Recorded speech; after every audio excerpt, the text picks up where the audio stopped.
ఇక ఈరోజు నాగర్ కర్నూలు జిల్లా ప్రధాన వార్తలు చూసినట్టయితే నాగర్ కర్నూలు జిల్లా తెల్కపల్లి మండలం నడిగడ్డ సమీపంలో ఉన్నటువంటి దుందుబి నది నుంచి అనుమతుల పేరిట అక్రమంగా ఇసుకను తరలిస్తున్నారంటూ వాళ్ళు కొన్ని రోజులుగా ఉద్యమాలు చేస్తూ ఉన్నారు. కలెక్టర్కు ఫిర్యాదు చేశారు. దుందుబి నది సమీపంలో వంట వార్పు చేసి కూడా నిరసన తెలియజేశారు. అయినప్పటికీ కూడా ఇసుక అక్రమ రవాణా ఆగకపోవడంతో వాళ్ళు ఈరోజు ఇసుక తరలిస్తున్నటువంటి ట్రాక్టర్లను అడ్డుకోవడంతో అక్కడ ఉద్రిక్త పరిస్థితులు నెలకొన్నాయి. అక్కడికి పోలీసులు వచ్చి ఆపుతున్నటువంటి రైతులతో వాగ్వాదం దిగారు. ఎట్టి పరిస్థితుల్లో వాళ్ళకి అనుమతులు ఉన్నాయి, మీరు ఆపితే కఠినమైనటువంటి శిక్షలు ఉంటాయని చెప్పేసి కూడా వాళ్ళు హెచ్చరించినటువంటి పరిస్థితి కనిపించింది. దీంతో పోలీసులకు రైతులకు వాగ్వాదం జరిగింది.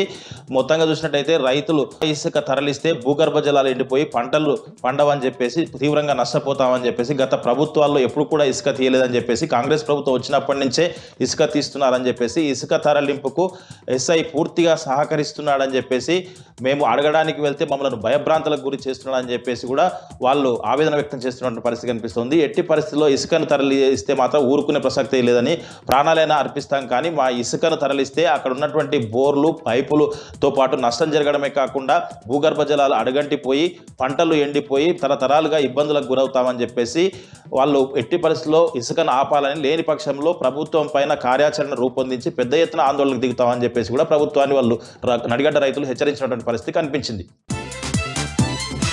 మరొక వార్త చూసినట్టయితే కొల్లాపూర్ నియోజకవర్గ కేంద్రంలో ఉన్నటువంటి ఈదమ్మ ఆలయాన్ని పునర్నిర్మాణం చేయాలని చెప్పేసి ₹1 కోటి సొంత నిధులు కేటాయించి పునర్నిర్మాణం చేయించినటువంటి మాజీ ఎమ్మెల్యే బీరం హర్షవర్ధన్ రెడ్డి ఈరోజు పునర్నిర్మాణంతో పాటు విగ్రహ ప్రతిష్ట మహోత్సవాన్ని ఈరోజు ఘనంగా ప్రారంభించారు.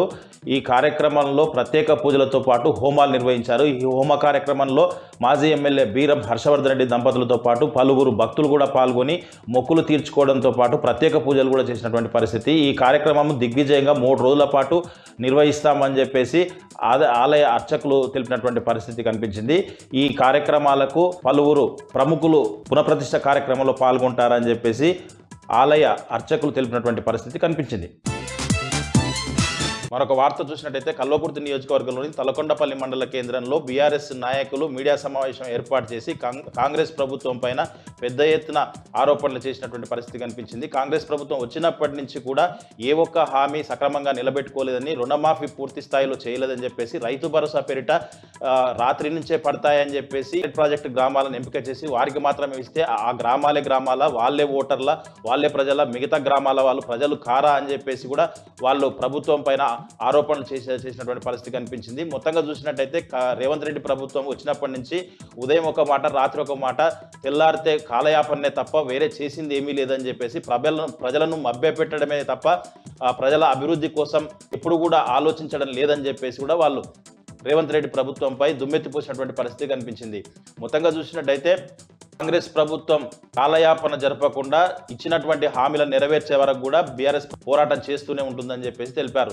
ఈ మీడియా సమావేశంలో మాజీ జెడ్పీటీసీ నరసింహతో పాటు మాజీ సర్పంచ్ లలితా జ్యోతితో పాటు పలువురు బీఆర్ఎస్ నాయకులు పాల్గొన్నారు.